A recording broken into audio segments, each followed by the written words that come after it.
Some moments change everything we thought we knew about the world. For Jacob Stone, that moment came when he walked through his cabin door after 3 months in the wilderness.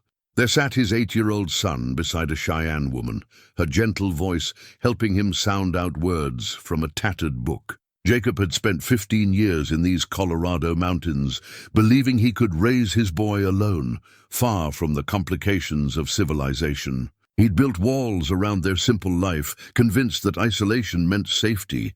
But watching his son's face light up with each new word, seeing the patience in this stranger's eyes, Jacob realized that sometimes the very thing we fear most might be exactly what we need. This woman had risked everything to bring learning to his child.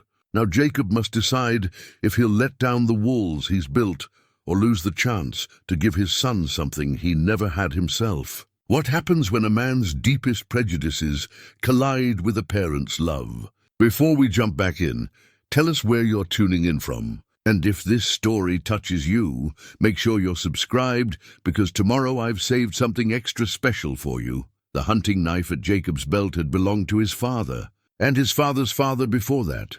3 generations of stone men had carved their survival from these unforgiving mountains with its worn steel blade. Jacob's calloused fingers found its familiar weight as he stood frozen in his own doorway, watching the impossible scene unfold before him. The woman's back was turned toward him, her long black hair braided with small beads that caught the afternoon light streaming through the cabin's single window. She wore buckskin that had been worked soft as silk, painted with symbols Jacob didn't recognize but somehow found beautiful. Her voice was low and musical as she guided his son Thomas through the mysteries of written words. "Sound it out slowly," she said, her English clear but touched with an accent that made each word seem deliberate and important. "Take your time. The letters will wait for you." Thomas bent his sandy head over the book, his small finger tracing beneath each letter. "C-A-T, he said carefully. "Cat, very good. And what sound does a cat make?" "Meow." Thomas giggled, a sound that hit Jacob square in the chest. When was the last time he'd heard his boy laugh like that? Pure joy, untainted by the loneliness that seemed to hang around their cabin like morning mist. Jacob had built this cabin with his own hands 8 years ago, after Sarah died giving birth to Thomas. He'd chosen this spot deliberately, high enough that the winter snows would keep most folks away, remote enough that a man could raise his son without interference from a world that had already taken too much from him. The nearest settlement was Bent Creek, a hard day's ride through treacherous mountain passes, and Jacob made the journey maybe 3 times a year for supplies they couldn't make or grow themselves. The cabin was solid work. Thick log walls chinked tight against the wind, a stone fireplace that drew clean, and a roof that had weathered 7 hard winters without leaking. Jacob had carved every beam, fitted every joint, thinking each strike of his axe was another barrier between his boy and the heartache that seemed to follow civilization, like buzzards follow dying cattle. Inside, their life was simple but sufficient.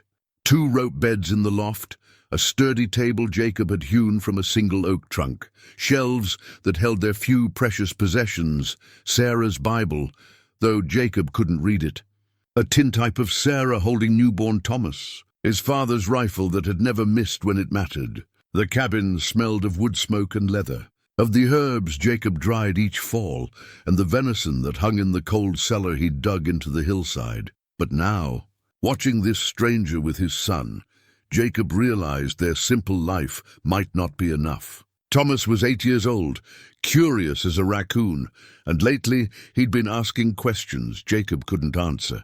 Questions about letters and numbers, about the world beyond their mountain, about why other children lived differently than they did. "Papa says letters are just chicken scratches," Thomas had said one evening, staring at his mother's Bible with longing in his young eyes. "But I think they must mean something important, or why would Mama have stared at them so long?" Jacob had felt something twist in his gut at those words. Sarah had been educated, could read and write as fine as any lady in Denver. She tried to teach Jacob during their brief marriage, But he'd been too proud, too convinced that book learning was for soft men who couldn't survive on their own strength. After she died, he'd promised himself he'd teach Thomas what mattered: how to hunt, how to track, how to read weather and animal signs. Real knowledge, not the useless scribblings of men who'd never felt their belly gnaw with true hunger. But looking at his son now, seeing the concentration on his small face as he worked through each word, Jacob wondered if he'd been wrong about what kind of knowledge truly mattered. The woman, who was she? How long had she been coming here? Jacob's mind raced through the possibilities, each one more troubling than the last. The Cheyenne had hunting grounds that overlapped these mountains, but they usually kept to the lower elevations in winter, following the game down to the valleys. Individual Cheyenne didn't just wander into a white man's cabin to teach his child to read, unless Jacob's blood chilled, unless this was some kind of trap. Maybe she was scouting for a war party, learning their routines, their weaknesses. God knew there'd been enough trouble between whites and Indians over the past few years. The army was always riding through Bent Creek with news of raids, burned homesteads, families taken or killed. But even as his suspicious mind conjured these dark possibilities, Jacob couldn't square them with what he was witnessing. The woman's posture spoke of patience, not deception. Her hands, as she turned the pages of the worn book, were gentle and careful. This was not the behavior of someone planning harm. "What's this word, Thomas?" she asked, pointing to something on the page. Thomas squinted at it, his tongue poking out slightly in concentration, a habit he'd inherited from his mother. "Dog? Dog?" "Exactly right. You're learning so quickly." The pride in her voice was unmistakable, and Jacob felt an unexpected pang of jealousy. When was the last time he'd praised Thomas with such warmth? When was the last time he'd sat with his son and really listened, really paid attention to the quick mind working behind those bright blue eyes? Jacob's father had raised him with a stern hand and few words of encouragement. "Boy learns by doing," the old man used to say. "Life will teach him what he needs to know, and praise just makes a man soft." Jacob had followed the same philosophy with Thomas, believing that frontier life demanded toughness above all else. But watching this woman with his son, Jacob began to question everything he thought he knew about raising a boy. There was strength in gentleness, he realized.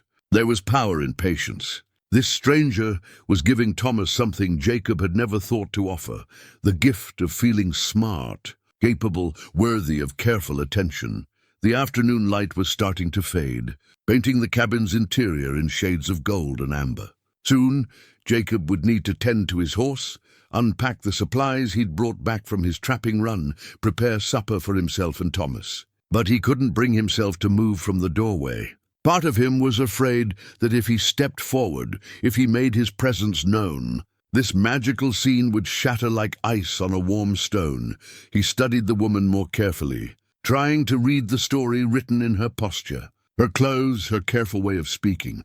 She was young, maybe 25 or 30, but there was something in her manner that spoke of experiences beyond her years. Her buckskin dress was well made, but showed signs of hard travel. Her moccasins were worn but expertly repaired. This was someone who knew how to take care of herself in the wilderness. More puzzling was the book itself. Jacob could see it was a simple primer, the kind missionaries sometimes brought to Indian schools. The pages were soft with handling, some of them torn and mended. How had a Cheyenne woman come by such a thing? How had she learned to read well enough to teach others? And why? This was the question that gnawed at him most. Why would she risk everything to teach a white child? If her people discovered what she was doing, she could face exile or worse. If hostile whites found her here alone with Thomas, the consequences could be deadly for all of them. "I think that's enough for today," the woman said softly, closing the book with careful reverence. "Your eyes are getting tired." Thomas looked up at her with obvious adoration. "Will you come back tomorrow, Ayana? Will you teach me more words?" Ayana. So that was her name. Something about the way Thomas said it, comfortable and familiar, told Jacob this had been going on for more than just a day or two. How many times had this woman been in his home while he was away? How many lessons had he missed? How many small moments of his son's growing up? "I will come if I can," Ayana replied, and Jacob heard something guarded in her tone. "But Thomas, you must remember what we talked about. Not everyone would understand about our lessons." "I remember," Thomas said solemnly. "It's our secret." Jacob felt another twist in his chest. His son was keeping secrets from him. When had that started? When had Thomas learned to hide things, to navigate complicated adult emotions that no 8-year-old should have to understand? The knife at Jacob's belt seemed heavier now, not a tool of survival, but a reminder of all the barriers he'd built between himself and the world. He thought of his father, who died bitter and alone, trusting no one, suspicious of everything new or different. Was that the legacy Jacob wanted to pass to Thomas? A life of isolation, of fear disguised as self-reliance. Taking a deep breath, Jacob finally stepped forward into his own cabin. The floorboards creaked under his boots, and both Thomas and Ayana turned toward the sound. "Papa!" Thomas scrambled to his feet, his face lighting up with joy. "You're home early." But Jacob's eyes were fixed on the woman called Ayana, who had risen gracefully to her feet and now stood perfectly still, like a deer that's caught the scent of a predator. Her dark eyes met his, and Jacob saw no fear there, only a quiet dignity and something that might have been hope. For a long moment, neither of them spoke. The silence stretched between them, heavy with unasked questions and the weight of worlds about to collide. Finally, Jacob found his voice. "Ma'am," he said, touching the brim of his hat, "I believe you and I need to have ourselves a talk." Ayana's hand moved instinctively to the small leather pouch at her waist, a medicine bag her grandmother had made, filled with sage and sweetgrass and the kind of prayers that had kept her people strong through countless hardships. She'd carried it through 3 winters of hiding, through the long months of grief after the cavalry came, through the dangerous journey that had brought her to this remote mountain. Now, facing Jacob Stone's weathered face and uncertain eyes, she drew strength from its familiar weight. "Thomas," Jacob said quietly, his voice carefully controlled, "why don't you go check on the horses? Make sure they have enough feed for the night." The boy looked between his father and Ayana, sensing the tension that suddenly filled the cabin like smoke from a green log. "But Papa, I want to show you how good I can read now. I can read almost a whole page without—" "Thomas!" Jacob's tone brooked no argument. "The horses, now!" With a disappointed sigh, Thomas gathered his coat and stepped outside, leaving the 2 adults alone in the gathering dusk. Jacob moved to the fireplace and began building up the flames, his movements deliberate and precise. Ayana remained standing by the table, her spine straight, ready for whatever accusation or threat might come. "How long?" Jacob asked without turning around. 6 weeks, Ayana replied honestly. "Maybe 7. Since the first big snow." Jacob absorbed this information, poking at the fire with more force than necessary. "And you've been coming here while I was away? Into my home?" "With my son." "Yes." Her simple honesty seemed to catch him off guard. He turned to face her, his blue eyes searching her face for deception. "Why?" Ayana had asked herself that same question every day for the past month and a half. The truthful answer was complicated, layered with grief and loneliness and a desperate need to do something good in a world that had shown her too much darkness. "I found him during the blizzard 3 days before the new moon," she began. "I was hunting deer in the valley below when I heard crying. Your son was outside in the storm, trying to bring in firewood. He was so cold his hands wouldn't work properly." Jacob's jaw tightened. He'd been gone longer than planned on that particular trip, following a promising beaver stream deeper into the wilderness. "He knows better than to go out in weather like that." "He was scared," Ayana said simply. "The fire had died, and he didn't know how to restart it properly. When I found him, he was weeping because he thought you might come home to find him frozen." The words hit Jacob like a physical blow. He sank into one of the wooden chairs he'd made, suddenly looking older than his 35 years. "I taught him about fires. I taught him—" "You taught him many things," Ayana interrupted gently. "But he is 8 years old, and 8-year-old boys sometimes panic when they are alone and afraid." She moved closer, her moccasins silent on the rough plank floor. I helped him restart the fire and waited until the storm passed. I was preparing to leave when I saw the book. Sarah's book, Jacob said quietly. He was holding it like it contained magic. He asked me if I knew what the marks meant, if I could tell him the stories hidden inside. Ayana's voice softened with memory. The longing in his voice, I recognized it. I felt the same way once, before the missionaries taught me to read. Jacob looked up sharply. Missionaries?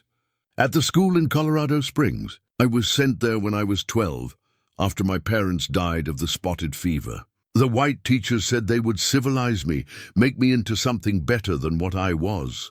The old bitterness crept into her voice.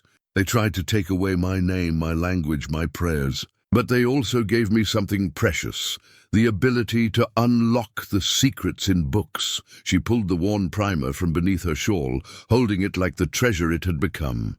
This belonged to a friend at the school. She died of the lung sickness in our 3rd year, but before she passed, she made me promise to use what we had learned to help others. So you decided to help my boy. I decided to honor my friend's memory. Ayana set the book on the table between them. Thomas has a hungry mind, Mr. Stone. He soaks up knowledge like dry earth soaks up rain. In 6 weeks he has learned what took me 6 months to master at the school. Jacob stared at the book as if it might bite him. I don't know anything about book learning. I can't even read my own name. The admission cost him, Ayana could see. His pride was wounded by having to speak this truth to a stranger, especially one his own people would consider inferior. But she heard something else in his voice, regret, maybe even shame. Your son doesn't judge you for that, she said softly. He speaks of you with great love and respect. He tells me about the things you've taught him, how to track animals, how to read the weather, how to find his way by the stars. These are valuable skills. Not valuable enough, apparently. Jacob's voice was rough with self-recrimination. If they were, he wouldn't need you. Ayana studied his profile in the firelight. She had expected anger, threats, maybe violence when this moment finally came. She had not expected vulnerability. This man was not the hard, unfeeling mountain dweller she had imagined. He was a father struggling with his own limitations, trying to do right by a son he clearly loved. He doesn't need me, she said carefully, but he wants to learn and I can teach him. The question is whether you will allow it. Jacob was quiet for so long that Ayana began to wonder if he had heard her. Outside, she could hear Thomas talking to the horses in the steady, companionable way of someone who spent a lot of time alone. Inside, the fire crackled and settled, sending shadows dancing across the log walls. My wife could read, Jacob finally said. She used to sit by that window every evening with her book, moving her lips slightly as she followed the words. I always meant to ask her to teach me, but he shrugged helplessly. There never seemed to be time. And then she was gone. It's not too late, Ayana ventured. I could teach you as well as Thomas. Jacob's laugh was short and bitter. A grown man learning his letters from... He stopped abruptly, but the unfinished sentence hung between them like a drawn blade. From an Indian woman, Ayana finished quietly. Yes, I understand how that would look to your people. It's not about how it looks, Jacob said, but they both knew he was lying. Then what is it about? Another long silence. When Jacob spoke again, his voice was barely above a whisper. What if you're wrong? What if I can't learn? What if I'm too stupid, too set in my ways? The raw honesty in his question touched something deep in Ayana's chest. She had seen this same fear in her own reflection during those first terrifying weeks at the missionary school, when everything familiar had been stripped away, and she was expected to become something entirely new. Then we will discover that together, she said simply. But I don't think you're stupid, Mr. Stone. A stupid man couldn't have built this cabin. He couldn't have survived alone in these mountains for 8 years. Couldn't have raised such a bright, curious son. Thomas's voice drifted in from outside, singing some made-up song about horses and snow and brave mountain men. The sound made both adults smile, despite the tension between them. He's lonely, Jacob said, more to himself than to Ayana. I see it sometimes, the way he watches other children when we go to town. The way he asks questions about families with mothers, about school, about things I can't give him. Loneliness is not a failing, Ayana said gently. I have been lonely too, since my family was killed. Perhaps that is why Thomas and I understand each other. Jacob looked at her sharply. Killed? By soldiers. They said we were harboring hostile warriors, but we were only trying to survive the winter. Her voice remained steady, but her hand tightened around her medicine pouch. I was away gathering roots when it happened. I returned to find she stopped, unable to finish. I'm sorry, Jacob said, and meant it. Whatever his feelings about Indians in general, he understood the particular grief of losing family. That's a hard burden to carry. Yes, but helping Thomas learn has made the burden lighter. Watching his face when he masters a new word, it reminds me that there is still good in the world, still reasons to hope. The door opened and Thomas bounded back inside, his cheeks red from the cold. The horses are fine, Papa. Old Buck says hello. He stopped, looking between the two adults. Are you angry at Ayana? Please don't be angry. She's been so kind to me. Jacob felt his heart squeeze tight. His son's earnest face, his protective stance in front of his teacher. When had Thomas learned to care so deeply for someone outside their small family? I'm not angry, son, Jacob said slowly. Ayana and I were just talking about things. Thomas brightened immediately. Does that mean she can keep teaching me? I'm getting really good, Papa. Want to see? Jacob looked at Ayana, seeing the hope in her dark eyes, the way she held herself ready for either acceptance or rejection. He thought of his father, who had died without ever knowing the stories in his mother's old Bible. He thought of Thomas, bright and eager and deserving of every opportunity Jacob could give him. All right, he said finally. But we're going to set some rules. Jacob's calloused hands moved slowly across the pine board, his hunting knife carving careful grooves into the soft wood. Each letter took him nearly an hour to complete, not because the shapes were difficult, but because he wanted them perfect. These wooden letters would be Thomas's first real learning tools. Something permanent they could return to day after day, B.C. The alphabet felt foreign on his tongue as he whispered each letter's name, the way Ayana had taught him during their first awkward lesson 3 days ago. She'd been patient then too, just as she was with Thomas, never showing frustration when Jacob stumbled over sounds that came naturally to his 8-year-old son. The knife work is beautiful, Ayana said from across the cabin, where she was mending one of Thomas's shirts by lamplight. Your son will treasure those letters. Jacob paused in his carving, looking up at her. In the past few days, he'd begun to notice things about her that had escaped him in that first shocking encounter. The way she moved with quiet efficiency, never wasting motion. How she seemed to anticipate Thomas's needs before the boy himself realized them. The small smile that touched her lips when Thomas successfully read a particularly difficult word. My father taught me to carve, Jacob said, returning to his work. Said a man's hand should be good for more than just killing and breaking things. Wise advice. He had his moments. Jacob tested the edge of the letter D with his thumb, though he never would have approved of this. Of me learning letters from someone like me. Ayana finished quietly. Jacob set down his knife, meeting her eyes across the room. I was going to say from anyone. My father believed book learning made men soft, said the only education a man needed was what the wilderness could teach him. And what do you believe? It was a question Jacob had been wrestling with since agreeing to let Ayana continue Thomas's lessons. Everything he'd been raised to think told him he was making a mistake. Real men didn't need to read. Real men survived on strength and cunning, and the skills passed down from father to son for generations. But watching Thomas's face light up as he worked through simple sentences, seeing the confidence grow in his boy's voice, that was harder to argue with than any philosophy. I believe, Jacob said slowly, that I don't want my son to feel ashamed of not knowing things the way I have. The admission surprised him. He hadn't meant to be so honest, especially not with someone he barely knew. But there was something about Ayana's presence that invited truth. Maybe it was the way she listened, not just waiting for her turn to speak, but actually hearing what was said and what wasn't said. Shame is a heavy burden, she agreed. I carried it for many years at the mission school. Ashamed of my heritage, ashamed of my family, ashamed of the prayers my grandmother taught me. The teachers said these things were primitive, that I should be grateful to leave them behind. But you didn't. Ayana's hand went to her medicine pouch, as it often did when she spoke of difficult things. I learned to hide them instead. I became very good at being what others expected me to be, while keeping my true self locked away inside. Thomas looked up from where he was practicing writing letters in the dirt near the fireplace. That sounds lonely. It was, little one. Very lonely. Jacob felt an unexpected pang of sympathy. He'd spent 8 years building walls around himself and Thomas, convinced that isolation meant safety.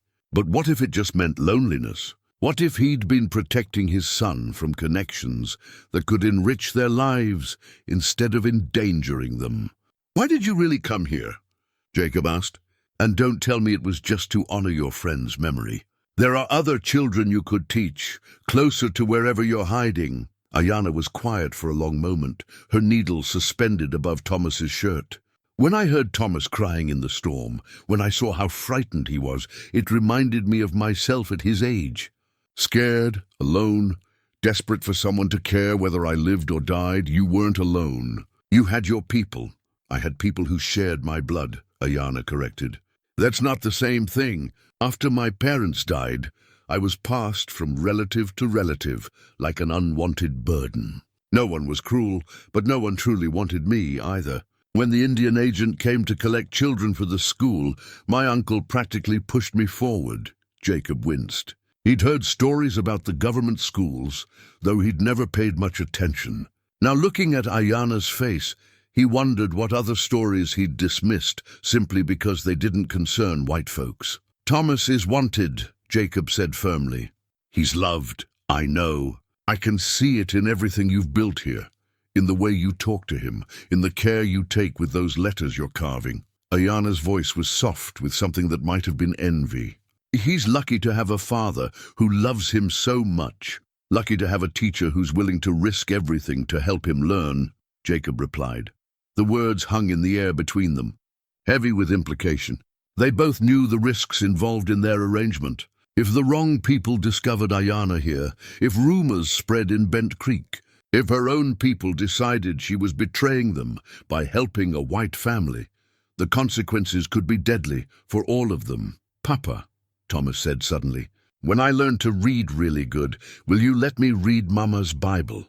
Jacob's throat tightened. Sarah's Bible sat on the shelf above their bed, gathering dust but still precious beyond measure. He'd never opened it since her death, partly because he couldn't read it, but mostly because it hurt too much to think about the stories she'd loved, the comfort she'd found in those pages. If that's what you want, son, I do. Ayana says there are beautiful stories in the Bible, about brave people and miracles and love that's stronger than death. Jacob's eyes found Ayana's across the room. She'd been teaching Thomas more than just letters and sounds. She'd been giving him hope, faith, reasons to believe in something beyond their small mountain world. Your mother would like that, Jacob managed. She always said those stories were important. Thomas beamed and returned to his dirt writing, carefully forming the letters Jacob was carving into wood. Father and son working toward the same goal, each in his own way. It felt like progress, like healing, like something Sarah would have approved of. The letters are ready for sanding, Jacob announced, setting down his knife. Tomorrow I'll smooth them down, and Thomas can start using them properly. He'll be so excited, Ayana said. He's been asking me every day when he'll have real letters to hold. Jacob gathered the rough-carved letters, feeling their weight in his palms. Such simple things, just shapes cut from wood, but they represented a bridge between worlds. His world of practical skills and survival. Ayana's world of knowledge and learning. Thomas's world of endless curiosity and possibility. Ayana, he said as she prepared to leave for the night. Tomorrow, when you come for Thomas's lesson, would you mind starting with me first? I'd like to learn these letters before I teach them to my boy. Her smile was like sunrise after a long, cold night. I would be honored to teach you both." As she gathered her shawl and the precious book, Jacob found himself looking forward to tomorrow's lesson with an anticipation he hadn't felt since he was Thomas's age. Maybe his father had been wrong about book learning making men soft. Maybe some kinds of strength came from opening yourself to new possibilities, even when they frightened you, maybe especially then. The beadwork on Ayanna's ceremonial dress told stories that Jacob was only beginning to understand. Intricate patterns of blue and white and gold caught the firelight as she worked, her fingers moving with the same patient precision she brought to teaching. Each tiny bead had been placed with purpose, creating images that spoke of seasons and ceremonies, of ancestors and dreams. "This pattern represents the journey of water," she explained to Thomas, who sat mesmerized beside her. "From snow on the mountain peaks, down through streams and rivers, and finally to the great waters where all rivers meet." Thomas traced the beaded design with one small finger. "Careful not to disturb any of the delicate work. It's like a story you can wear." "Exactly. My grandmother taught me that everything tells a story if you know how to look at it. The rings in a tree trunk, the migration of birds, the way frost forms on windows, all stories." Jacob paused in his letter practice, studying the woman who had become such an unexpected part of their daily routine. 2 weeks had passed since he'd agreed to let her teach them, and he was starting to understand that Ayanna carried an entire world of knowledge he'd never imagined existed. Not just book learning, but ancient wisdom passed down through generations of her people. "What story does this pattern tell?" Jacob asked, pointing to a section of geometric designs near the dress's hem. Ayanna's expression grew solemn. "This represents my family line. Each diamond shape is a generation, connected to the next by these smaller beads. My great-grandmother, my grandmother, my mother—" She stopped, her finger resting on a pattern that seemed unfinished, as if the story had been cut short. "And you," Thomas said softly. "Yes, and me." Ayanna's voice was barely above a whisper. "The last diamond in the pattern. When I die, this story ends." The weight of her words settled over the cabin like evening mist. Jacob had been so focused on the risks of having her here that he'd never considered what she was risking, not just her safety, but her entire heritage. If she was discovered helping a white family, if her own people cast her out, she would indeed be the end of her family's story.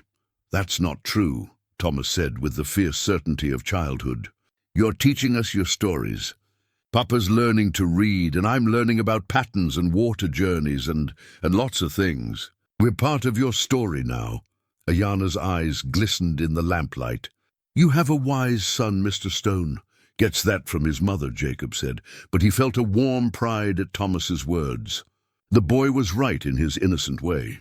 They were all becoming part of something larger than their individual lives. "Tell us about your grandmother," Jacob found himself saying. "The one who made your medicine pouch." Ayanna's hand went automatically to the small leather bag at her waist. "Her name was Singing Crow. She could heal with plants, predict weather by the way animals behaved, and tell stories that would make you laugh or cry or dream of impossible things. Did she teach you all of that?" "Some. I was only 12 when they took me to the school, so there was much I never learned." Ayanna's fingers stilled on her beadwork. "The teachers forbade us to speak our language, to practice our customs, to remember our families. They said we had to kill the Indian inside us to save the human." Thomas looked up sharply. "That's mean." "Yes, it was. But I understood later that they believed they were helping us. They thought our way of life was dying, that we needed to become like white people to survive in the changing world." Jacob felt an uncomfortable stir of recognition. Hadn't he been guilty of similar thinking? Assuming that his way, isolated, self-reliant, suspicious of outsiders, was the only way to protect his family. "Were they right?" he asked carefully. "About your way of life dying?" Ayanna was quiet for a long moment, her needle suspended above the beadwork. "Parts of it are dying, yes. The great buffalo herds are gone. The open grasslands, where my people followed the seasons, are being divided into squares and given to homesteaders. The old ways of living are becoming impossible. But not everything, Jacob said, watching her face. No, not everything. The stories survive, the ceremonies, the knowledge of plants and animals, and the connections between all living things. These things can adapt, can find new places to grow. She looked meaningfully at Thomas, then at Jacob. Sometimes they find the most unexpected places. Thomas had been following the conversation with the serious attention he gave to all adult topics these days. Like how you're teaching me to read, but I'm also learning about water patterns and animal signs. Exactly like that, little one. Jacob set down his wooden letters, struck by a sudden realization. You're not just teaching us to read, are you? You're teaching us to see the world differently. Ayanna smiled, the expression transforming her entire face. Learning to read words is only the beginning. Once you can read words, you can read the stories in everything around you. The story of the mountain in the way rocks are layered.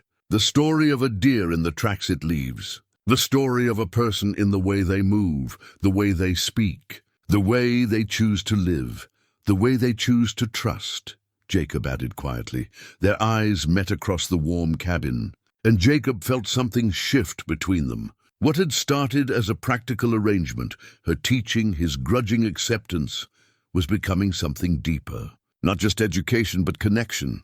Not just learning, but understanding. I have something for you, Ayanna said suddenly, reaching into the bag beside her chair. She pulled out a small piece of beadwork, a simple pattern of blue and white stars on a leather backing. I've been working on this in the evenings. Jacob took the piece reverently, running his thumb over the tiny beads. It's beautiful. What's it for? A bookmark. For when you start reading your wife's Bible. The gift hit Jacob harder than he'd expected. Here was a woman who had lost everything, family, home, her place in the world, and she was creating beauty for him, marking his journey into literacy with something precious and personal. This is too fine for someone like me. Someone like you. Ayanna's voice carried a gentle challenge. Someone who builds safe homes for his son. Someone who carves letters from wood with the patience of a master craftsman. Someone who opens his heart to learning even when it frightens him. Thomas bounced on his toes with excitement. Papa, it matches the beadwork on Ayanna's dress. That means we're part of her story pattern now, right? Ayanna and Jacob looked at each other, both recognizing the truth in the boy's innocent observation. Somehow, without planning or intention, they had become woven together. White mountain man, Cheyenne woman, curious child, creating a pattern that shouldn't have worked but somehow did. Yes, Ayanna said softly. I think it does mean that. As the evening shadows grew longer, Jacob found himself reluctant to have Ayanna leave. Not because of any romantic feeling, he wasn't ready for such complications, but because her presence had filled a gap in their lives he hadn't even known existed. Thomas was blooming under her gentle guidance, becoming more confident, more articulate, more aware of the wider world beyond their mountain. And Jacob himself was changing too, though he was only beginning to understand how much. The man who had been suspicious of all outsiders now looked forward to conversations with a Cheyenne woman. The man who had scorned book learning now practiced his letters every night. The man who had built walls to protect his family was discovering that some walls needed to come down for love to grow. Tomorrow, he said, as Ayanna gathered her things, would you show Thomas how to make patterns like yours? I think he'd like to learn. Her smile was radiant. I would love to teach him, and perhaps you would like to learn as well. Jacob looked at the bookmark in his hands, at his son's eager face, at the woman who was quietly revolutionizing their lives one lesson at a time. Yes, he said. I think I would. The daguerreotype of Sarah holding newborn Thomas sat on the small shelf beside Jacob's bed, its silver surface reflecting the lamplight like a mirror of memory. Jacob had looked at it every night for 8 years, but tonight it seemed to watch him back with reproachful eyes. Snow had been falling for 3 days straight, sealing them all inside the cabin with the kind of intimacy that made every gesture, every glance, every shared silence feel weighted with meaning. Ayana moved through their daily routines now with the comfortable familiarity of family, preparing meals, mending clothes, teaching lessons that had evolved far beyond simple reading into rich conversations about life, loss, and hope. And Jacob found himself watching her with feelings that made him deeply uncomfortable. She was very beautiful, Ayana said softly from beside him. Jacob startled, realizing she'd approached while he was lost in contemplation of the photograph. In the close quarters of the storm-bound cabin, such moments of accidental nearness had become common, charged with an awareness that neither of them acknowledged aloud. Yes, she was. His voice came out rougher than intended. Beautiful and kind and gone. Ayana studied the image with the same careful attention she gave to everything. Sarah's face was serene in the photograph, her arms cradling the tiny bundle of Thomas with infinite tenderness. She looked like a woman who believed in happy endings, in a future full of possibilities. She would have liked to see Thomas reading so well, Ayana observed. See how proud he is of his progress. Across the cabin, Thomas sat at the table working through a passage from his mother's Bible with determined concentration. His lips moved slightly as he read, a habit inherited from Sarah, and watching him made Jacob's chest tight with mingled pride and grief. She always said he was special, Jacob murmured. Said he had her mind and my stubbornness, and that would either make him a great man or get him into terrible trouble, perhaps both. Jacob almost smiled at that. Sarah would have said the same thing, with that gentle humor that had been one of the things he'd loved most about her. But thinking of Sarah's humor made him aware of how long it had been since he'd truly laughed, how much joy had gone out of his life when she died, until recently. Until Ayana had brought laughter back into their cabin, not through forced cheerfulness, but through the natural warmth that seemed to radiate from her like heat from a well-tended fire. I feel like I'm betraying her, Jacob said suddenly, the words escaping before he could stop them. Ayana turned to face him fully, her dark eyes serious. By learning to read? By... Jacob struggled with the admission, with feelings he'd been trying to ignore for weeks. By enjoying your company. By looking forward to your visits. By thinking about things I have no business thinking about. The silence stretched between them, filled with the sound of Thomas reading aloud and the wind howling outside their warm sanctuary. Ayana's expression remained calm, but Jacob caught something that might have been sadness flicker across her features. Your wife has been gone 8 years, she said finally. Does she expect you to remain alone forever? I don't know what she expects. I only know that loving her was the best thing I ever did, and losing her was the worst. I swore I'd never risk that kind of pain again, and yet here you are, risking it. Jacob met her eyes, seeing his own confusion reflected there. Here I am. Thomas looked up from his reading, his young face bright with accomplishment. Papa, I read the whole story about the Good Samaritan, the man who helped the stranger even though they weren't the same kind of people. The irony wasn't lost on either adult. Jacob managed a genuine smile for his son. That's wonderful, Thomas. What did you think of the story? I think it's like us, Thomas said with the straightforward wisdom that sometimes surprised Jacob. Like how Ayana helped us even though we're different kinds of people. And now we're helping each other out of the mouths of babes. Jacob felt something ease in his chest at Thomas's innocent observation. His son didn't see betrayal in their growing bonds with Ayana. He saw kindness, connection, the natural human impulse to care for one another. You're right, Jacob said. It is like us. Ayana's smile was soft with affection for Thomas, but when her eyes met Jacob's again, he saw understanding there. She knew the battle he was fighting, the guilt and longing and fear all tangled up together. She was fighting her own version of the same struggle. I should check the horses, Jacob said abruptly, needing space to think, to breathe, to sort through the chaos of his emotions. In this storm? Ayana asked with concern. The barn's not far, and they need extra feed in this cold. He was already reaching for his heavy coat when Ayana caught his arm. Her touch burned through the wool of his shirt, a reminder of how long it had been since he'd felt a woman's gentle hand. Jacob, she said, using his first name for the first time. Don't punish yourself for feeling alive again." Her words followed him out into the driving snow, where the cold wind felt good against his flushed face. The barn was indeed close, connected to the cabin by a rope he'd strung for exactly this kind of weather. But the short walk gave him time to wrestle with the truth Ayanna had spoken so simply. He was feeling alive again. After 8 years of merely surviving, of going through the motions of living without really engaging with life, Ayanna's presence had awakened something in him he'd thought was buried with Sarah. Not just desire, though that was certainly part of it, but hope, joy, the possibility that his story wasn't over, that there might be chapters yet to write. The horses nickered softly as he entered the barn, grateful for the extra hay and the brief human company. Old Buck, his reliable gelding, nuzzled Jacob's shoulder with the kind of uncomplicated affection that animals offered so freely. "What do you think, old friend?" Jacob asked, scratching behind the horse's ears. "Am I losing my mind?"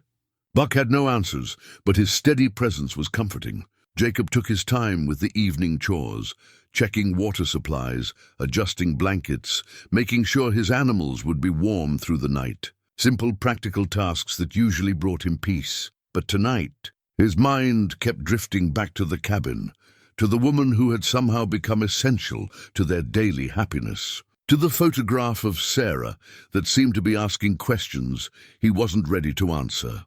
When he finally returned to the cabin, he found Thomas asleep at the table, his head pillowed on his arms beside the open Bible.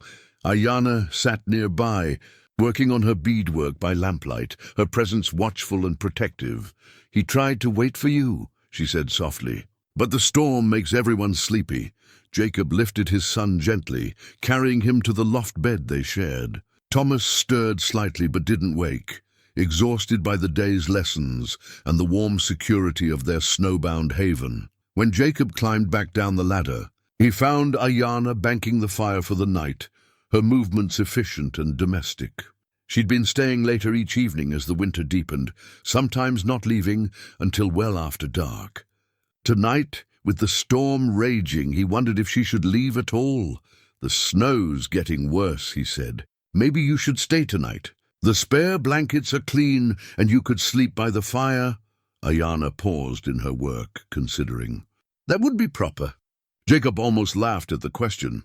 Nothing about their situation was proper by conventional standards. A widowed white man, a displaced Cheyenne woman, a child who bridged both worlds. They were already so far outside social expectations that worrying about propriety seemed absurd. Thomas would be heartbroken. "If something happened to you in the storm," he said instead.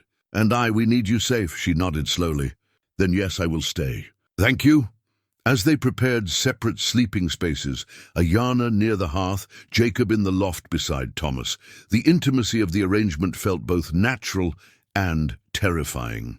This was how families lived, sharing space and warmth and the quiet rituals of settling in for the night. But they weren't a family. They were 3 people thrown together by circumstance, connected by need and growing affection, but separated by a world that would never accept what they might become. Jacob lay awake long into the night, listening to the wind howl around their cabin walls and the soft breathing of the 2 people who had become more precious to him than he'd ever intended to allow. Sarah's photograph seemed to glow in the darkness beside him, a reminder of promises made and love lost. But for the first time in 8 years, he found himself wondering if love lost might also mean love found again. In the most unexpected of places, the broken wagon wheel, half buried in snow, told a story Jacob wished he'd never found. Its iron rim was twisted, spokes shattered, and the hub split clean through, the kind of damage that came from hitting rocks at speed, probably while fleeing something terrible. Scattered around it were the remnants of someone's dreams, a child's wooden doll with one arm missing, a woman's bonnet faded by weather, a man's boot with the sole worn through. "Stay close, Thomas," Jacob murmured, his rifle ready as he scanned the surrounding forest. They'd come down to the lower meadow to check his trap lines after 3 days of being cabin-bound, and Thomas had spotted something glinting in the snow. "What happened here, Papa?" Thomas asked, his young voice subdued by the evidence of tragedy around them. Settlers, Jacob replied grimly. Heading west, I'd guess. Something went wrong. Ayanna, who had insisted on coming with them despite Jacob's protests, knelt beside the wagon wheel and touched it with gentle reverence. This happened recently, before the big snows, but not long. Jacob felt a chill that had nothing to do with the mountain air. If there had been trouble here recently, Indian raids, bandit attacks, or worse, it meant danger could still be lurking in these mountains. Danger that could threaten not just him, but Thomas and Ayanna. We should go, he said. But even as the words left his mouth, he heard voices coming through the trees. Told you we should have checked this area sooner. Track's been covered by snow for weeks. If there's survivors, they're long dead by now. Jacob grabbed Thomas and pulled him behind a fallen log, motioning for Ayanna to do the same. Through the trees, he could see 3 men on horseback picking their way through the scattered debris. They wore the rough clothes of trappers or prospectors, but something about their manner set Jacob's teeth on edge. "Look at this," one of them called out, dismounting near where a trunk had split open, spilling women's clothing across the snow. "Might be something valuable left." "Graves are already picked clean," another replied with casual cruelty. "But check anyway. Never know what them settlers might have hid. Grave robbers." Jacob's grip tightened on his rifle. These men weren't searching for survivors or trying to help anyone. They were scavenging from the dead, profiting from tragedy.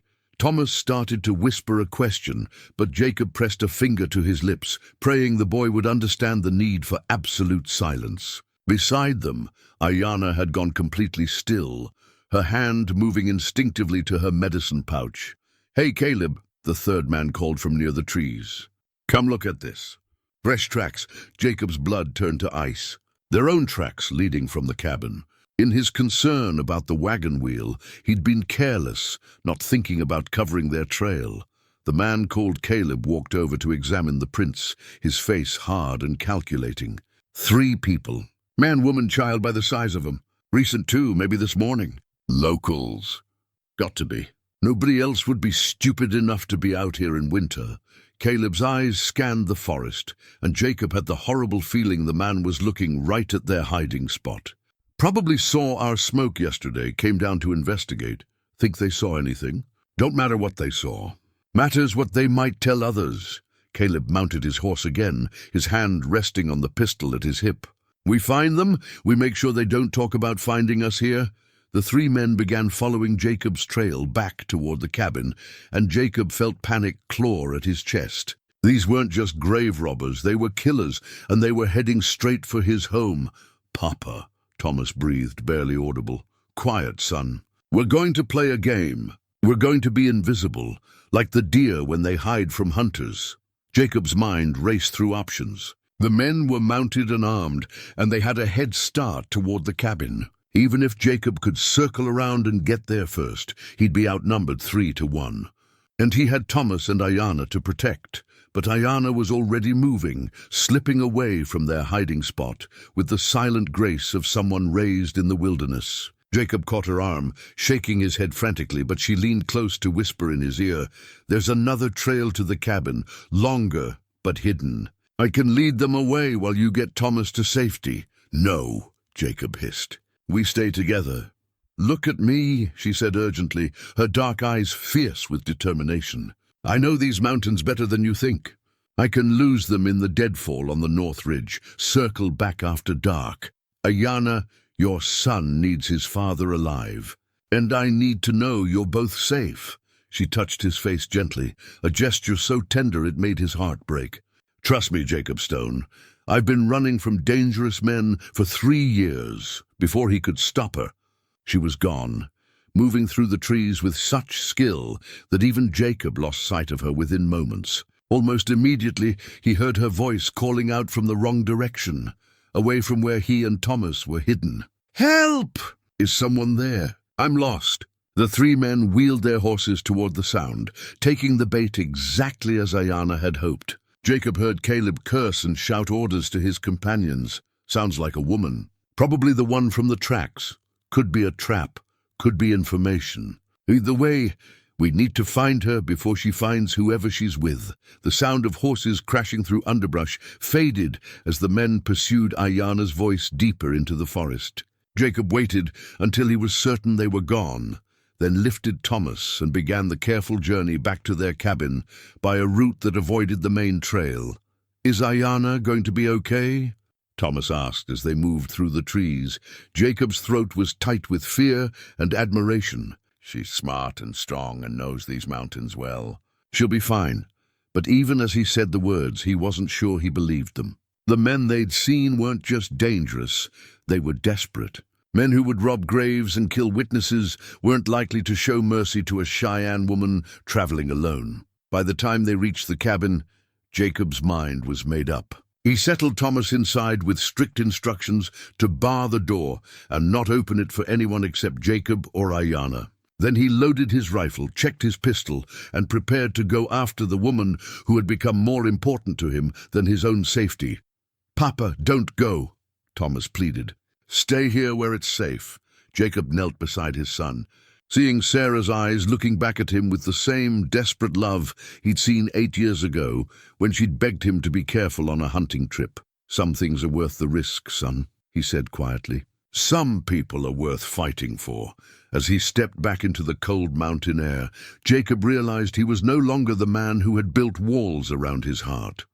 Somewhere in the past few weeks, Ayana had become part of his family, part of his soul, and he would die before he let those men hurt her. The broken wagon wheel had brought death to his mountain. But Jacob Stone was done running from life. The military dispatch was still damp with snow when Jacob found it clutched in one of the dead grave robber's hands. The man called Caleb lay sprawled beside a pine tree, his neck broken from a fall no horse could have caused. And Jacob felt a chill of recognition as he read the official document, confidential military communique from Colonel Morrison. Fort Collins 2, all regional commands. RE Cheyenne War. Chief Bearclaw, increased hostile activity reports indicate. The renegade known as Bearclaw has been conducting raids against settler families along the Colorado Territory frontier. His band, estimated at 20-30 warriors, has been responsible for at least 6 homestead attacks in the past 2 months. Bearclaw is seeking revenge for the death of his family at Sand Creek. Of particular concern, intelligence suggests Bearclaw's sister, known as Ayana, or Eternal Blossom, may be operating as a scout for his raids. She was educated at the Colorado Springs Mission School and speaks fluent English. Approach with extreme caution. Description: female, approximately 25 years, medium height, traditional dress with distinctive beadwork. May be traveling alone or with small groups. Consider extremely dangerous. Reward: $500 for information leading to capture. $1,000 for Bearclaw himself, dead or alive. Jacob's hands trembled as he read the dispatch twice, then a third time, hoping the words would somehow change. But they remained stubbornly clear, turning his world upside down with their implications. Ayana was Bearclaw's sister, the woman who had taught his son to read, who had become precious to both of them, who had just risked her life to save theirs. She was the sister of one of the most feared war chiefs on the frontier. The sound of approaching footsteps made Jacob fold the dispatch quickly and slip it inside his coat. Ayana emerged from the trees, her buckskin dress torn and her face scratched from running through heavy brush, but alive and unharmed. "The other 2 got away," she reported, breathing heavily. "But this one, I heard him fall. His horse threw him against the rocks." Jacob studied her face, searching for signs of deception, for any hint that she was not who she claimed to be. But all he saw was the same woman who had patiently taught Thomas his letters, who had shared stories of her grandmother, who had looked at him with growing affection over these past weeks. "You killed him," Jacob said, his voice flat. "I defended myself." He was trying to... Ayana stopped, seeing something in Jacob's expression. "What's wrong? What happened?" Jacob wanted to ask her directly about the dispatch, about Bearclaw, about whether every moment of trust between them had been built on lies. But the words stuck in his throat, tangled up with fear and heartbreak. and the terrible possibility that everything he'd come to believe about her was false. "We should get back to Thomas," he said. Instead, they made the journey to the cabin in tense silence, Jacob's mind churning with questions and accusations he wasn't ready to voice. Ayanna seemed to sense his withdrawal, glancing at him with growing concern, but she didn't press for explanations. Thomas flew into Ayanna's arms the moment they entered the cabin, his young face bright with relief. "I was so scared. I heard gunshots, and are you hurt? Papa, is she hurt?" "I'm fine, little one," Ayanna assured him, holding him close. "Just some scratches from the branches." Watching them together, seeing Thomas's obvious love for the woman who might be scouting his family for destruction, Jacob felt something break inside his chest. How could he have been so wrong about someone? How could his instincts have failed him so completely? "Thomas," he said, his voice harsher than intended, "go upstairs and get ready for supper." "But Papa, now." Thomas looked between his father and Ayanna with confusion, sensing the sudden tension but not understanding its source. With reluctant obedience, he climbed the ladder to the loft, leaving the two adults alone. Jacob stood by the fireplace, not trusting himself to look at Ayanna directly. The dispatch felt like it was burning through his coat, demanding acknowledgement, demanding truth. "Jacob," Ayanna said softly, "something is wrong." "What happened out there?" "Tell me about your brother," he said without preamble. The silence that followed was deafening. Jacob turned to face her and saw all the color drain from her face, saw her hand move instinctively to her medicine pouch, saw the trapped look of someone whose carefully guarded secret had just been exposed. "How did you—" she began, then stopped. "So it's true." Jacob's voice was barely controlled. "Bear Claw is your brother." Ayanna sank into one of the wooden chairs as if her legs would no longer support her. "Yes," she whispered. "He is my brother. The same Bear Claw who's been raiding homesteads? Killing families? The one the military is hunting with a $1,000 bounty on his head?" "Yes." The word was even quieter than before. Jacob felt the last of his trust crumble. "And you're his scout. You came here to learn our routines, our weaknesses, so he could, what, kill us in our sleep? Take Thomas captive? No!" Ayanna leaped to her feet, her eyes blazing. "It's not like that. I would never. Jacob, you have to believe me." "Believe you?" Jacob's voice rose, all his mountain man's wariness flooding back. "I've been harboring the sister of a war chief."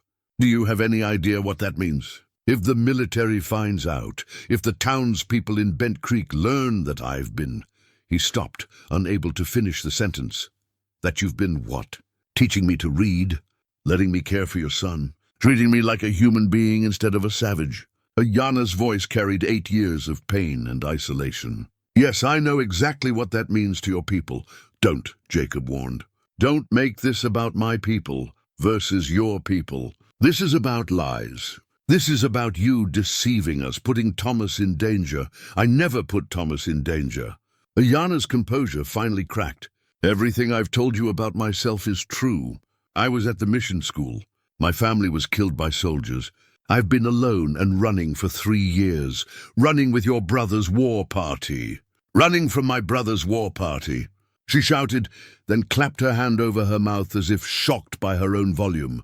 From the loft came Thomas's frightened voice. "Papa!" "Ayanna, why are you yelling?" "It's all right, son," Jacob called up, though nothing felt all right. "Just adult talk. Try to sleep."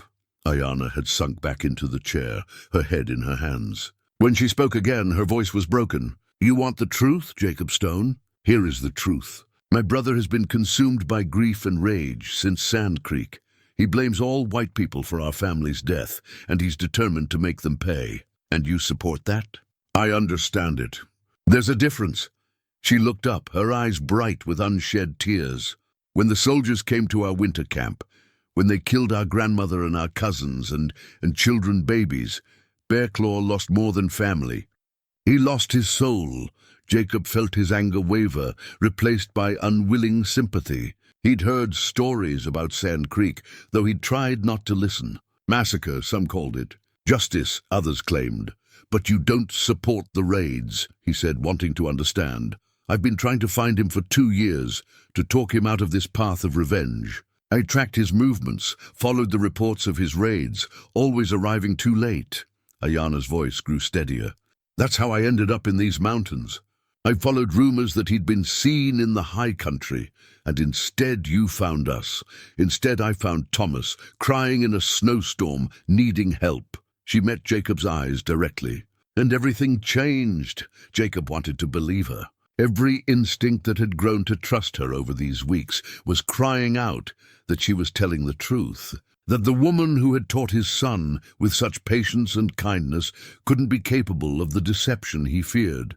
But the dispatch in his coat was evidence of a larger, more dangerous world than their small cabin could contain. Even if Ayana was innocent of any intent to harm them, her presence here put them all at risk.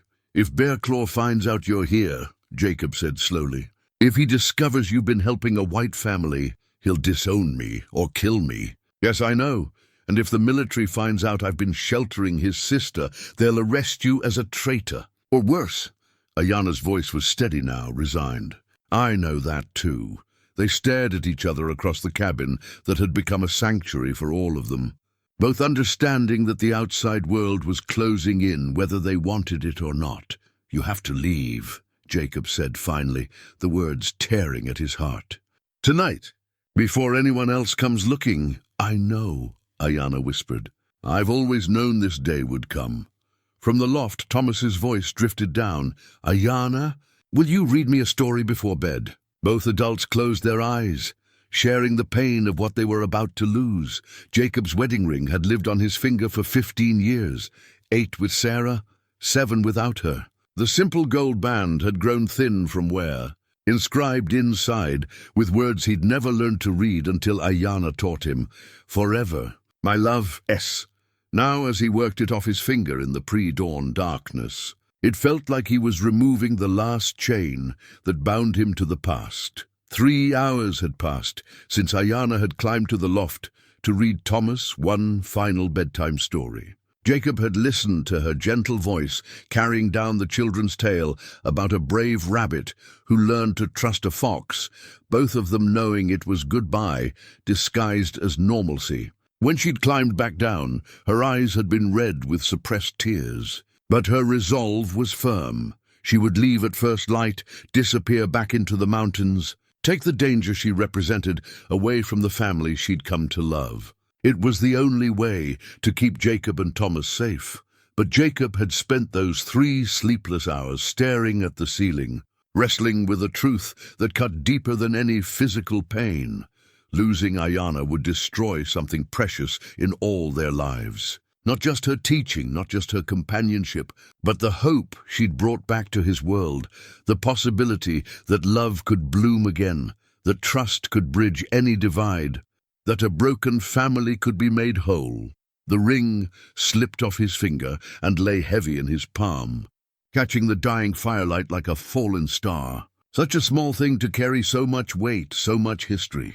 Sarah had placed it there with promises of forever, and he'd kept those promises as best he could. But forever with Sarah was over, and another kind of forever was calling to him now. You're awake, Ayana said softly from her makeshift bed by the hearth. Jacob turned to find her watching him, wrapped in one of Sarah's old quilts, her dark hair loose around her shoulders.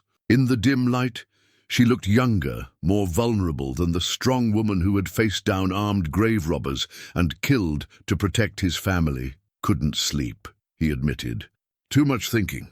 About what we discussed? About me leaving. Jacob closed his fist around the wedding ring, feeling its edges bite into his palm. About what happens next?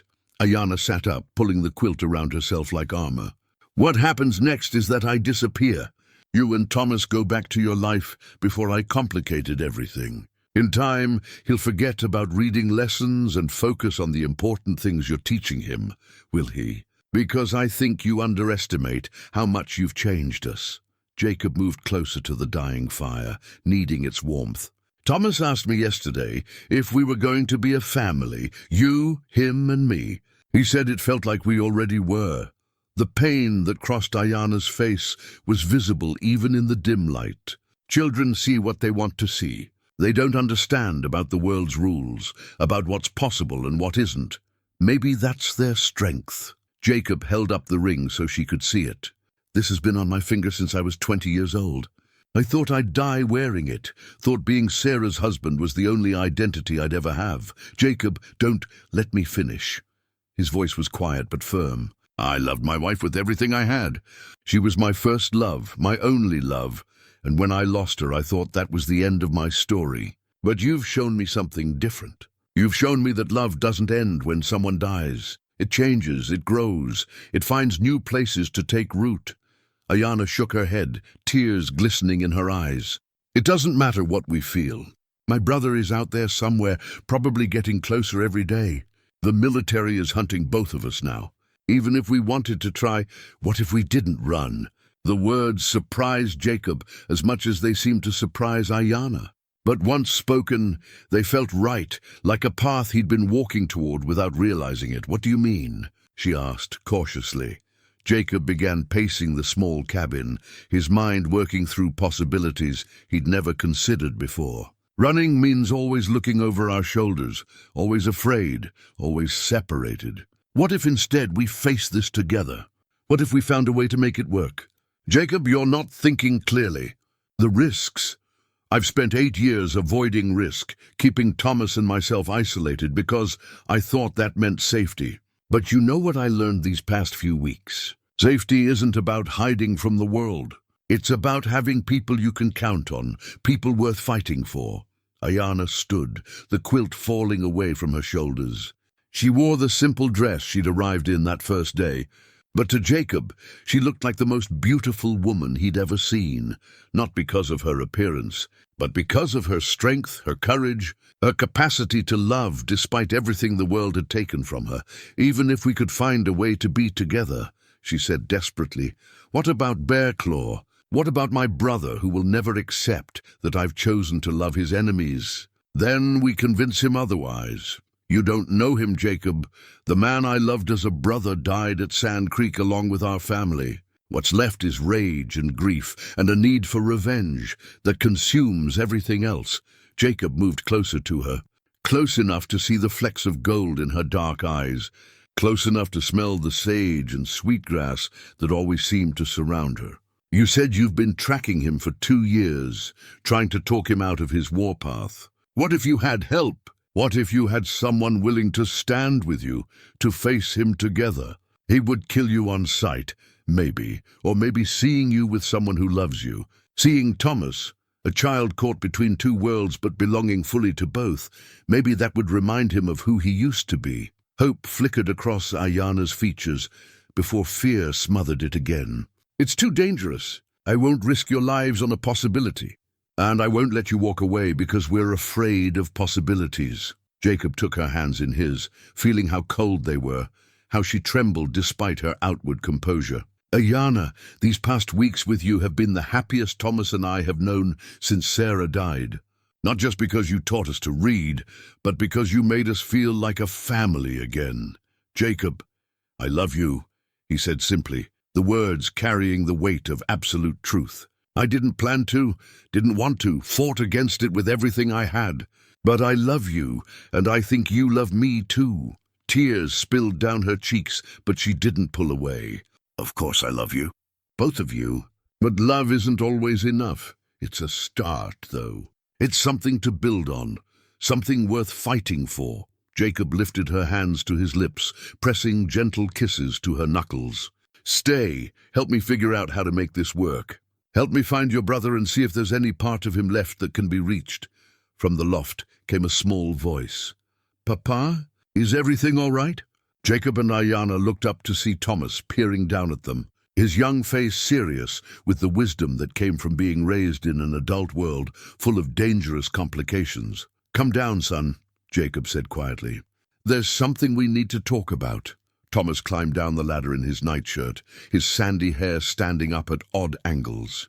He went directly to Ayanna and took her hand, as if sensing she needed comfort. You're crying, he observed with the directness of childhood. Are you sad? A little, Ayanna admitted, kneeling to bring herself to his eye level. Thomas, there are some things about me that I never told you. Some things that might make it dangerous for me to stay here. Thomas considered this with 8-year-old gravity. Like what?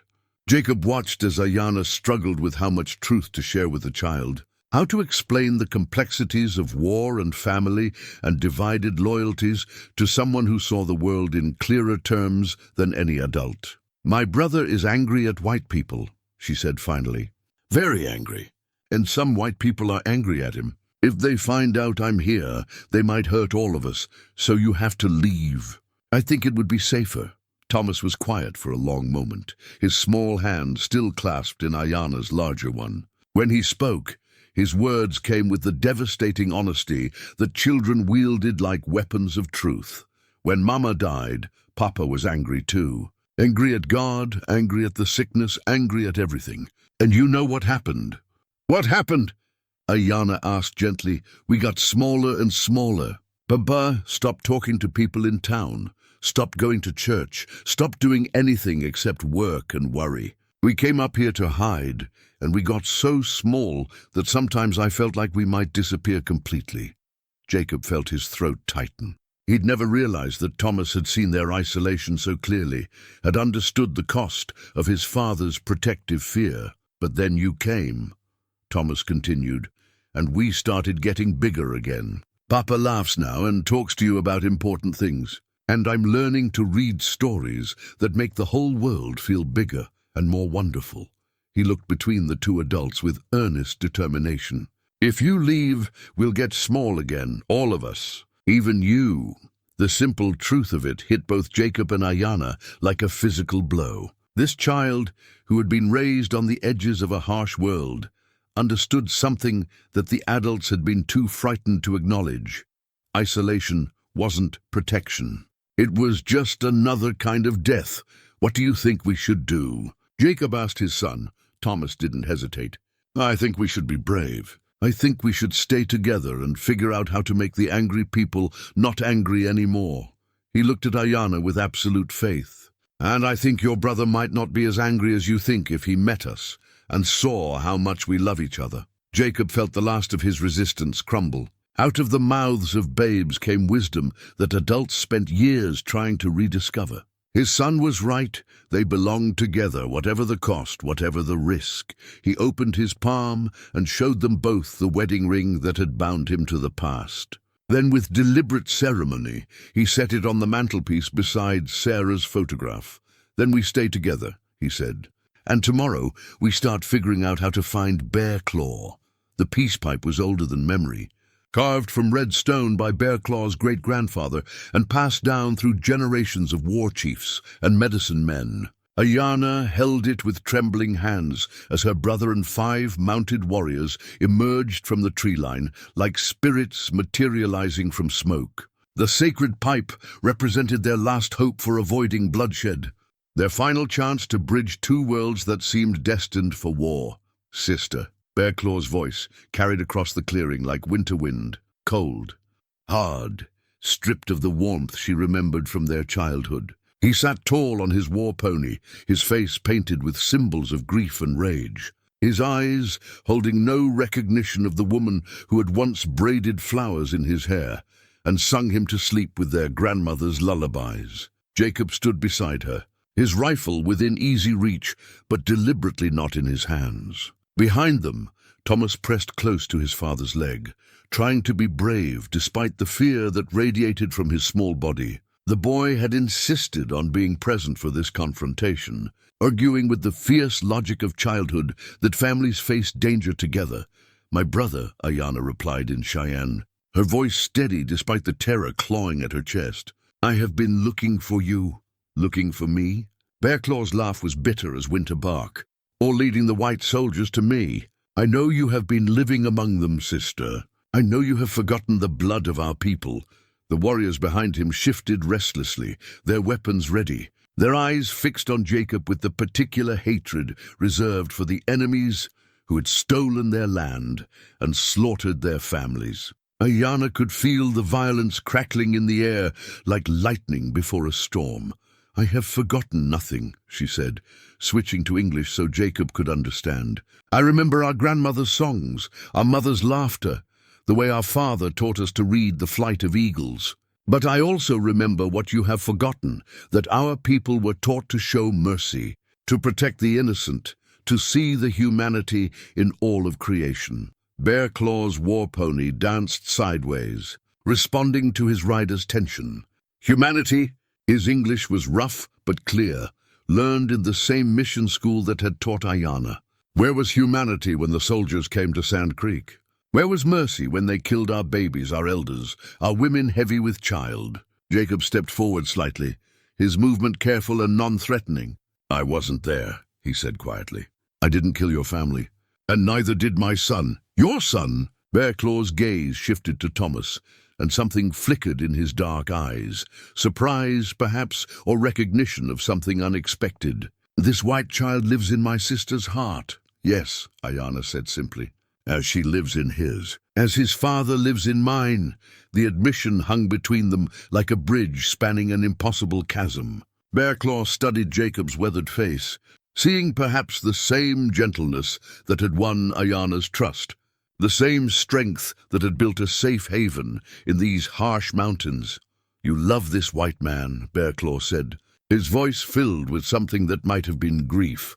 The eagle feather was pristine white, tipped with gold, a sacred gift that Bear Claw had carried into battle for 3 years without ever offering it to another soul. Now he held it reverently in both hands, his painted face soft with an emotion Jacob had never expected to see in the feared war chief. Hope. This feather came from the eagle that circled our camp on the day you were born. Little sister, Bear Claw said, his voice gentler than it had been since he'd arrived. Our grandmother said it was a sign that you would soar between 2 worlds, bringing wisdom to both. Ayana's tears fell freely now, her composure finally broken by this glimpse of the brother she remembered. I thought you had thrown away all of grandmother's teachings. I buried them beneath my anger. But I never threw them away. Bear Claw looked at Thomas, who stood between his father and Ayana with the quiet courage of a child who had learned to trust in love's power, to overcome fear. This boy, he reads the old stories? He reads many stories now, Ayana said proudly, in English and some words in our language too. He learns quickly, like you did when we were children. Bear Claw knelt to bring himself to Thomas's eye level, the movement causing several of his warriors to shift uneasily. Their war chief had not shown such gentleness to anyone in years, especially not to a white child. What is your name, young reader? Bear Claw asked.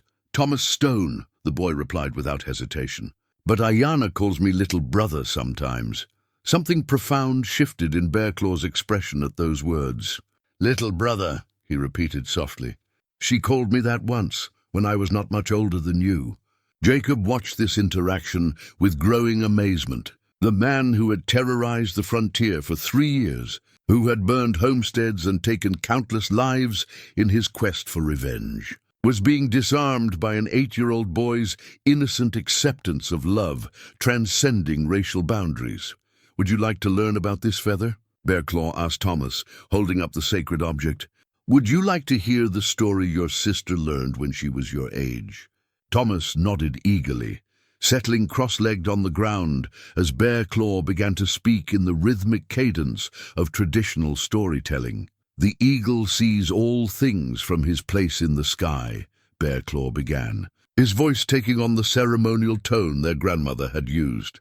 He sees the white man's settlements and the Indian camps. He sees the soldiers and the warriors, the children and the elders. But most important, he sees the connections between all living things, the threads of kinship that bind every creature to every other. As Bear Claw spoke, Jacob found himself drawn into the story, despite his lack of familiarity with Cheyenne traditions. There was something universal in the tale, something that spoke to the fundamental truth Thomas had voiced that morning, that love was stronger than the artificial divisions humans created. When the eagle drops a feather, Bear Claw continued, it is giving a piece of its sacred vision to the earth. The person who receives such a gift is blessed with the eagle's sight, the ability to see beyond surface differences to the truth beneath. He held the feather out to Thomas, who looked questioningly at Jacob before reaching for it. But receiving the eagle's vision comes with responsibility, Bear Claw warned gently. The bearer must use this site to bring peace, to heal wounds, to build bridges between peoples who have forgotten. They are all part of the same creation, Thomas accepted the feather with the solemnity of someone who understood he was being given something precious beyond measure. "I'll take good care of it," he promised. "I know you will, little brother." Bearclaw's use of the kinship term was deliberate, a formal adoption that carried weight in Cheyenne culture. He looked up at Jacob, his eyes holding a question. Jacob understood what was being asked. By accepting his son's symbolic adoption into Bearclaw's family, he would be acknowledging bonds that went far deeper than the temporary alliance they were negotiating. He would be saying that Thomas belonged not just to the Stone family, but to the broader human family that included all of Ayana's people. "I'm honored," Jacob said simply, and meant it.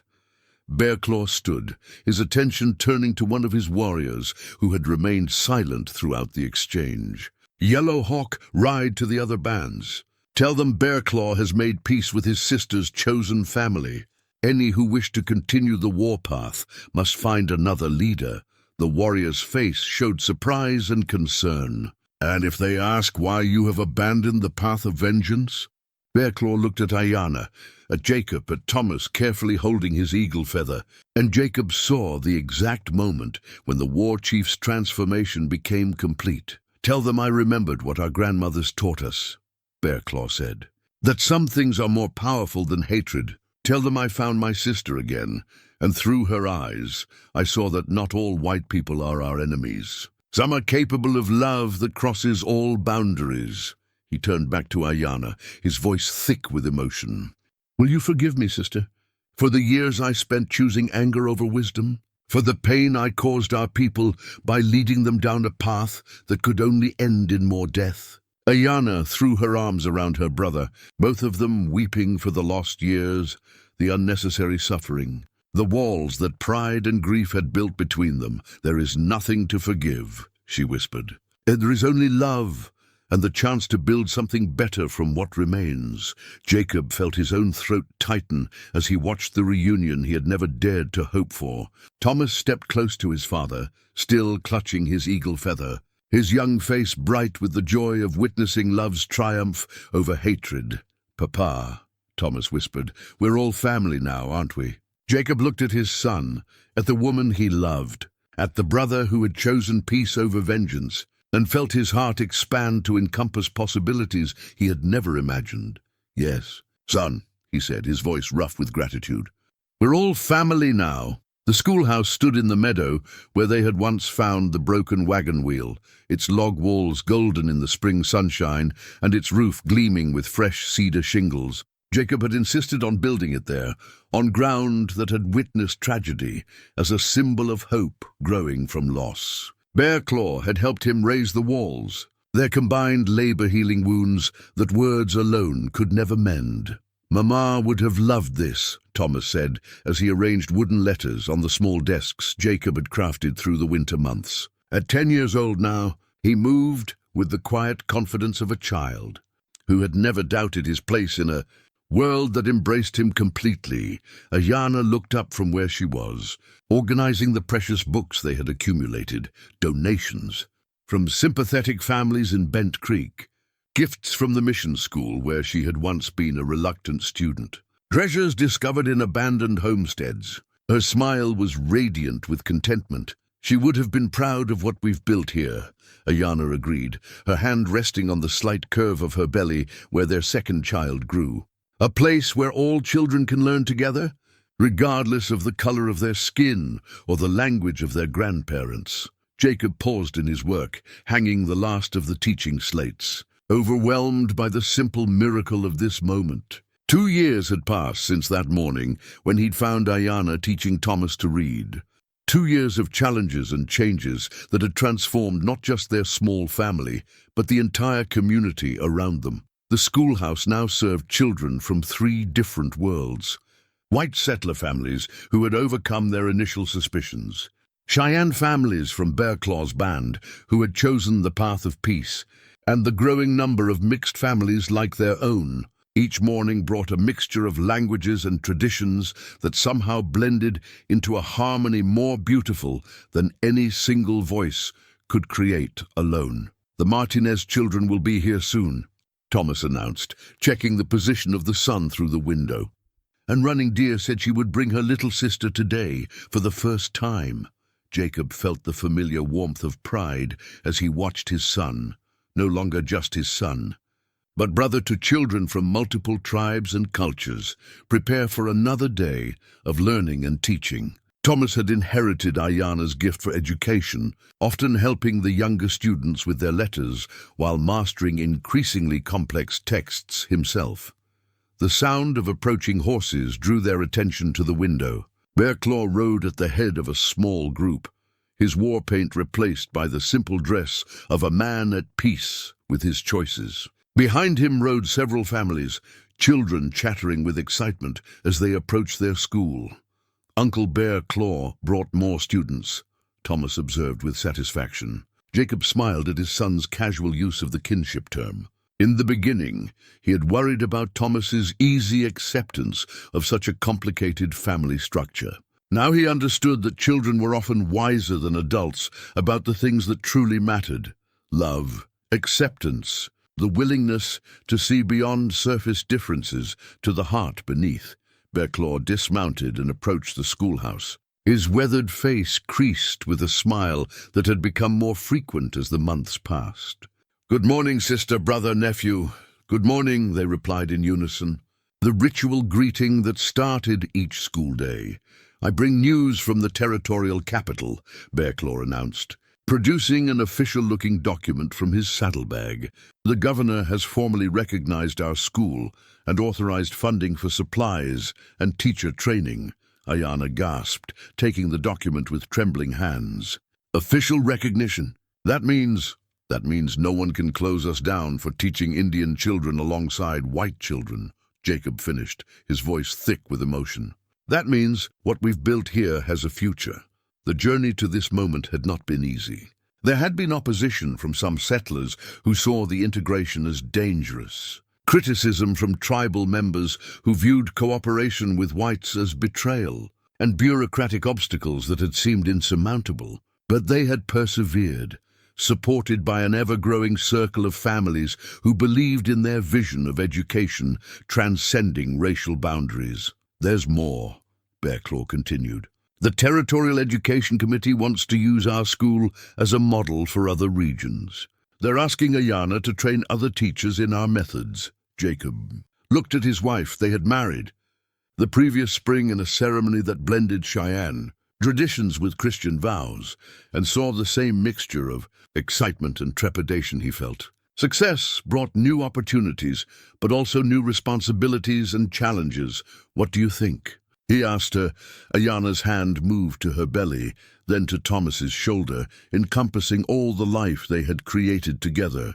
"I think our grandmother's vision is coming true. The eagle's sight is spreading, helping others see beyond old divisions to new possibilities." As if summoned by her words, an eagle circled overhead, its cry echoing across the mountain meadow. Thomas looked up and waved. The sacred feather Bearclaw had given him now, woven into his hair in a blend of cultural traditions that seemed as natural as breathing. "Let's begin today's lessons," Ayana announced, as the children gathered around the schoolhouse steps. "Today we're going to read about bridges, how they're built, why they're important, and what happens when people choose to cross them instead of burning them down."